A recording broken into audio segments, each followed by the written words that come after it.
आप देख रहे हैं यंग बाइट्स। मैं हूं आपके साथ पूजा ठाकुर। आज के हमारे आइडियाज़ एक्सचेंज के प्रोग्राम में मैं आपको मिलवाने जा रही हूं गांधीनगर वार्ड नंबर 23 से कॉरपोरेटर पवन सिंह जी से। सर, आपका स्वागत है यंग बाइट्स में। नमस्कार सर, अगर आपकी राजनीतिक सफ़र की बात की जाए तो इसकी शुरुआत कब की? देखिए, राजनीति सफ़र बेसिकली हमारे परिवार में शुरू से ही है। जब से मेरा जन्म हुआ है जी। मेरे पिताजी, मेरे चाचा जान अच्छे ओहदों पे रहे हैं राजनीति में। वो एमएलए भी रहे हैं 1982 में, तो जन्म से ही। लेकिन ऑफिशियली 2005 में पहली बार मैंने कॉरपोरेशन का चुनाव लड़ा जी। और हमारी जो सहयोगी हैं, हमारे साथी हैं, इस वार्ड में रहने वाले जो साथी हैं, उनकी वजह से मैं निर्वाचित हुआ। पेरेंट्स थे या अगर का माहौल ऐसा था कि सभी राजनीति में थे, इस वजह से आपने राजनीति में कदम रखे, या आप चाहते थे कि लोग जिस तरह से आपके घर वाले जिस तरह से राजनीति में थे वो समाज सेवा करते थे, उस उद्देश्य से आपने राजनीति में आने के दो कारण होते हैं, एक समाज सेवा और एक अपना आप बनाना। तो जो आदमी अपना आप बनाता है ना, तो वो दूसरी बार नहीं आता है। अब 2018 में दोबारा चुनाव हुए थे, लास्ट में नवंबर में, तो मुझे दोबारा मौका मिला। रिज़ल्ट आपके सामने ही है।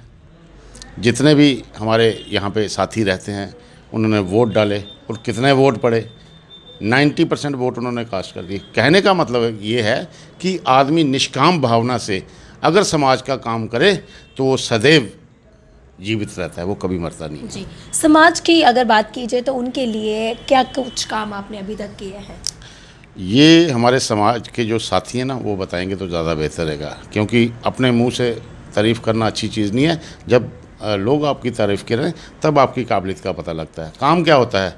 कॉरपोरेशन का चुनाव लड़ा, इसमें क्या होना था, सफाई करवा सकते थे हम, कोई लाइट वगैरह लगा सकते थे, कोई गली नाली बना सकते थे। मुझे लगता है कि यहाँ तक सीमित होता है। लेकिन अगर आप नुमाइंदे बने हो, इलेक्टेड, अपने वार्ड के फर्स्ट सिटीज़न हो, रिप्रेजेंटेटिव हो, तो उस वार्ड में हर प्रकार की मूलभूत सुविधा, चाहे वो कोई भी डिपार्टमेंट हो, वो आपका प्रथम कर्तव्य है।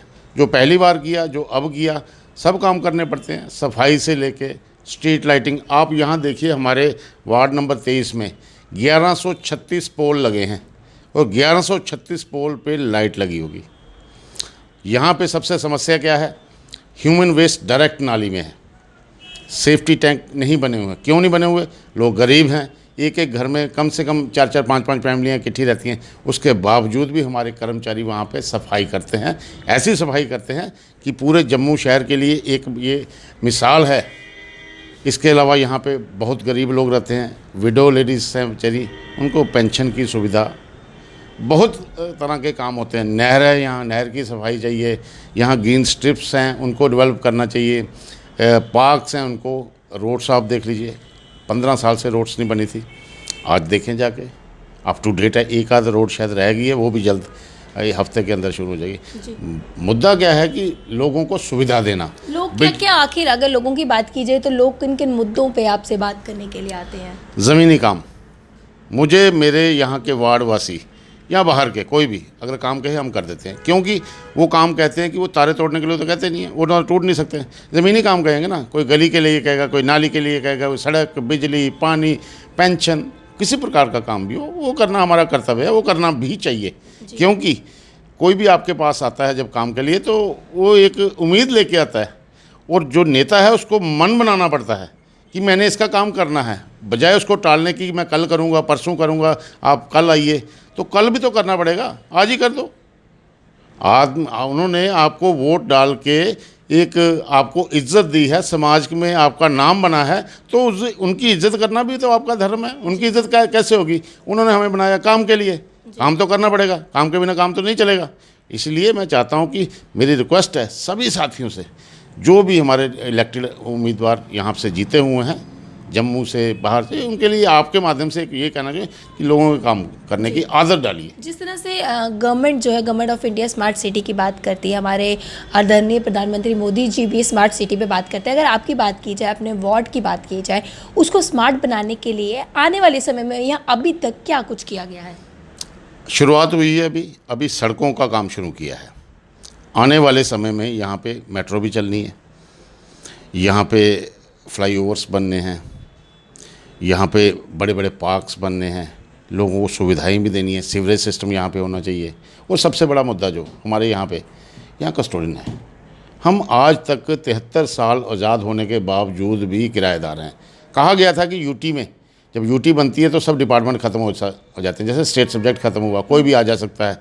तो फिर इस बंधन में हमारे वार्ड के लोगों को क्यों बांधा गया, जिसमें अशोक नगर, नई बस्ती, रामपुरा, हाजीपुरा मोहल्ले आते हैं। तो हम हिंदुस्तान में रह के भी क्यों किराएदार रहें? क्योंकि कस्टोडियन एक ऐसा विभाग है जिसको जल्द से जल्द ख़त्म कर देना चाहिए। मेरी आपके माध्यम से प्रधानमंत्री जी से प्रार्थना है कि वो जल्द से जल्द इस विषय में ज़रूर सोचें। जी, क्या कहना चाहेंगे आने वाले समय में? हमने आपकी वार्ड की बात की, जिस तरह से लोग कई मुद्दों को लेकर आपके समक्ष आते हैं, कई ग्रीवेंस आपको बताते हैं, अभी आपने कहीं उनकी ग्रीवेंस सॉल्व भी की होगी।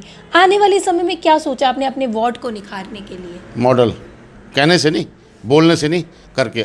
मैं आज 28 नवंबर है जी, बड़ी लंबी बात नहीं करता। आप 6 महीने बाद ना वार्ड में विज़िट करना, चेंज विल बी देयर। कुछ ना कुछ आपको बदला नज़र आएगा ज़रूर, लेकिन उसमें सब साथियों का मुझे सहयोग चाहिए। मिलजुल के इस वार्ड को एक हम मॉडल वार्ड दें, इसकी एंट्रीज अच्छी करेंगे, हर जगह एंट्री गेट लगेंगे। नई बस्ती बाज़ार में आपका स्वागत है, मोहल्ला अशोक नगर में आपका स्वागत है, रामपुरा में आपका हार्दिक स्वागत है। एक एंट्री, कहते हैं ना, जो स्टार्ट अच्छा हो तो एंड तो अच्छा ही होना है। इसलिए मेरा बेसिकली फोकस क्या रहता है, मान लो सफाई की बात है, जैसे मैं रोड्स पे सफाई कभी नहीं करता हूँ।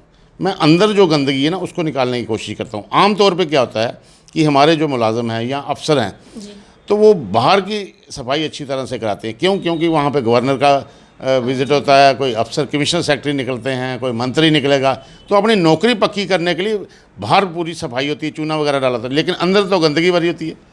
तो मेरा मिशन होता है कि पहले अंदर की साफ़ होगी, बाहर की भी करेंगे ज़रूर जी। तो जड़ से जो भी काम, अगर कोई गंदगी दूर करनी है तो वो जड़ से दूर कीजिए। काम करना है तो जड़ से काम कीजिए। आपने बताया कि आपके वार्ड में कई वीडियोस भी जिनकी पेंशन के लिए आप काम कर रहे हैं, अभी तक कितनी वीडियोस की पेंशन आपने लगवाई है? अनगिनत।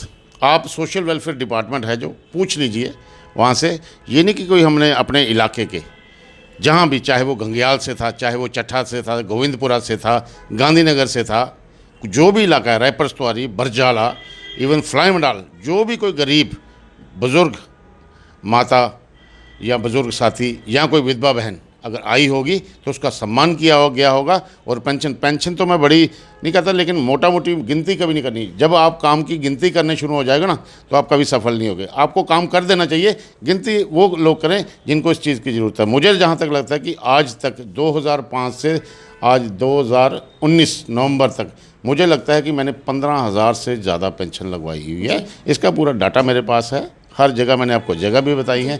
ज़्यादा दूर क्या जाना, कहते हैं charity begins from the home. आप नई बस्ती में जाके पूछ लीजिए। आपके कॉर्पोरेटर बनने से पहले लोगों को क्या क्या परेशानियों का सामना करना पड़ा? असुविधा थी, काम कम हुआ था, इलेक्शन भी नहीं हुई थी कोई 20-25 साल, तो असुविधा तो थी ही। जब सर पे कोई ना बैठा हो तो मुलाजिम अपनी मन मर्जी करते हैं, काम नहीं होता होगा, सफाई नहीं होती होगी। जब मैं यहाँ पे बना टोटल 5 स्ट्रीट लाइट लगी हुई थी टोटल, और मैंने आपको संख्या बताई है 1136। कितना फ़र्क है, ह्यूज डिफरेंस। तो काम तो करना पड़ेगा जी, किसी भी रूप में इनको सुविधा देना हमारी पब्लिक को मेरा परम धर्म है जी। और मैं तो आपके माध्यम से आह्वान करता हूँ, कोई भी, ये तो मेरा घर है वार्ड नंबर 23, कहीं से भी कोई आदमी आएगा, किसी प्रकार की उसको सुविधा चाहिए हुई होगी ज़मीनी स्तर की जो हो सकने वाली, उसके लिए मैं तत्पर हूँ। मेरा टेलीफोन 24 आवर ऑन होता है, आज तक कभी मैंने स्विच ऑफ नहीं किया। क्यों? क्योंकि किसी को काम कभी पड़ सकता है जी। इसके लिए मैं अपनी माता जी को श्रेय देता हूँ। मैं आपको एक छोटी सी बात बताऊँगा कि एक बार 2:30 बजे रात को कोई हमारे घर आया, तो मैं फर्स्ट फ्लोर पर, बेल बजी, तो नींद में सब होते हैं रात को। 2005 की बात है, जब मैं नया नवनिर्वाचित हुआ था। तो मैंने नहीं उठा, फिर दोबारा बेल बजी, तीसरी बार बजी, चौथी बार बजी, तो मेरी माताजी ने मेरा दरवाज़ा खटखटाया। कह रहे कोई आया हुआ बाहर। मैं, माताजी रात बहुत हो गई है। कह रहे बेटा किसी को ज़रूरत है, कोई फंसा होगा, उसको कोई काम होगा, रात को कोई किसी के घर नहीं आता, जाइए उठिए और देखिए उसकी क्या समस्या है। वो क्षण मेरी ज़िंदगी चेंज करने वाला था। क्यों? क्योंकि हम चाहते हैं कि जो आपके पास आया, कोई उम्मीद लेके आया था, बेचारा कहीं फंसा होगा, मैंने उससे बात की, उसका मसला हल किया। उस दिन से मैंने उद्देश्य बनाया कि कोई भी गरीब आदमी, किसी भी प्रकार का भी आदमी अगर आएगा, उसको जो भी काम होगा वो करना मेरा परम धर्म होगा। जी, हमारे माध्यम से जो भी दर्शक आपको देख रहे हैं सभी के लिए क्या संदेश देना चाहेंगे? हिंदुस्तान, खासकर जम्मू कश्मीर करप्शन फ्री जम्मू कश्मीर होना चाहिए। और सबसे बड़ा जो मुद्दा, मेरा जो नेक्स्ट स्टेप है, जम्मू शहर से चिट्टा बाहर जाना चाहिए। ड्रग्स जिसको हम कहते हैं, जो दीमक की तरह, कैंसर की तरह हमारे नौजवान बच्चों में फैल रहा है। आओ हम सब मिलके, सब बिना डरे हुए मिलजुल के इस कैंसर रूपी ड्रग्स को यहाँ से भगाएं कि हम जो हमारे बच्चे हैं अच्छी अपनी ज़िंदगी जी सकें, क्योंकि ये नए भारत का निर्माण करने वाले ये बच्चे हैं। जी, बहुत बहुत धन्यवाद हमारे साथ जुड़ने के लिए। तो आज के हमारे आइडियाज़ एक्सचेंज के प्रोग्राम में हमारे साथ जुड़े थे पवन सिंह जी। काफ़ी अच्छा मैसेज उन्होंने सभी व्यूअर्स के लिए दिया और अपनी कामयाबी के बारे में बताया और जिस तरह से इन्होंने कहीं काम किया हुआ उसके बारे में भी बताया। अगले हफ्ते नई शख्सियत से आपको रूबरू करवाऊंगी। तब तक के लिए आप देखते रहे यंग बाइट्स। वीडियो जर्नलिस्ट अभिषेक के साथ मैं पूजा ठाकुर, यंग बाइट्स जम्मू।